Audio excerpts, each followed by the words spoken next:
நேத்து தானே நான்வெஜ் செஞ்சோம். சரி இன்னைக்கு சிம்பிளா வெஜ்ஜே செஞ்சுக்கலான்ட்டு நானும் எங்க அத்தையும் பிளான் பண்ணியாச்சு. பட் பிளான் பண்ணது என்னமோ வெஜ் தான். ஆனா அதில என்ன சமைக்கிறதுங்கிறது ரொம்ப கன்ஃப்யூஷனா இருக்கு. காய்கறி போய் மார்க்கெட் வாங்கிட்டு வரது எல்லாமே நான் தான். நெறைய காய்கறி வாங்கிட்டு வரோம். ஆனா இன்னைக்கு வீட்ல வந்ததுக்கப்புறம் இந்த காய்கறி செஞ்சா, இல்ல இது வேணாம். அந்த காய்கறி செஞ்சா, இல்ல அது வேணாம். இது பிடிக்காது, அது பிடிக்காதுன்னு எல்லா காய்கறியும் ரிஜெக்ட் பண்ணிட்டு கடைசியில வந்து கொத்தவரங்காய் சூஸ் பண்ணியாச்சு. ஆனா கொத்தவரங்காய் நெறைய பேருக்கு பிடிக்காது. பட் நான் சொல்ற மெத்தட்ல செஞ்சு பாருங்க. ரொம்பவே ஈஸியாவும் இருக்கும், டேஸ்ட்டாவும் இருக்கும். அதுக்கு வந்து நான் கொத்தவரங்காய் வந்து இந்த சைஸ்ல கட் பண்ணிட்டு, ஃபர்ஸ்ட்டே வந்து நல்லா வேக வச்சு எடுத்துக்கிட்டேன். ஏன்னா கொத்தவரங்காய் வந்து வேகறதுக்கு கொஞ்சம் டைம் ஆகும். ஸோ இந்த மாதிரி வந்து ஃபர்ஸ்ட்டு கொஞ்சம் வேக வச்சு எடுத்துக்கங்க உப்புலாம் போட்டு.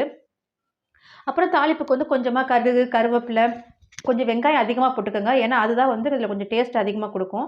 ஸோ வெங்காயம் போட்டு நல்லா தாளிச்சு விட்டுட்டு, காஞ்ச மிளகாய் போட்டு தாளிச்சு விட்டுட்டு, நம்ம அந்த வேக வச்சு வச்சிருக்கோம் இல்லையா? அந்த கொத்தவரங்காயும் இதில சேர்த்துக்கங்க.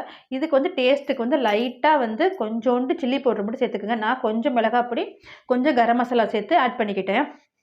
ஸோ எங்களுக்கு கொத்தவரங்காய் ரெடி பண்ணியாச்சு. ஏன்னா நேத்து வச்ச ரசமும், தயிர் அப்படியே இருந்துச்சு. ஸோ இதோட சிம்பிளா முடிச்சுக்கலான்ட்டு, அது கூட வீட்லயே செஞ்ச வடகமும் ரெடி பண்ணியாச்சு. இந்த வடக வந்து நாங்க வீட்லயே தான் ரெடி பண்ணோம். உங்களுக்கு வேணா சொல்லுங்க, நான் உங்க கூட ஷேர் பண்றேன் எப்படி பண்ணணும்னு.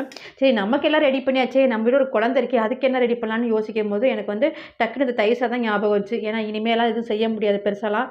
சரி ஈஸியா இந்த தயிர் சாதத்தையும், ஒரு முட்டையும் குடுத்துட்டா ஈஸியா வேலை முடிஞ்சிருமேன்ட்டு, தயிர் சாதமும், அவளுக்கு வந்து எக்கையும் வந்து நான் பொரிச்சு குடுத்துட்டேன்.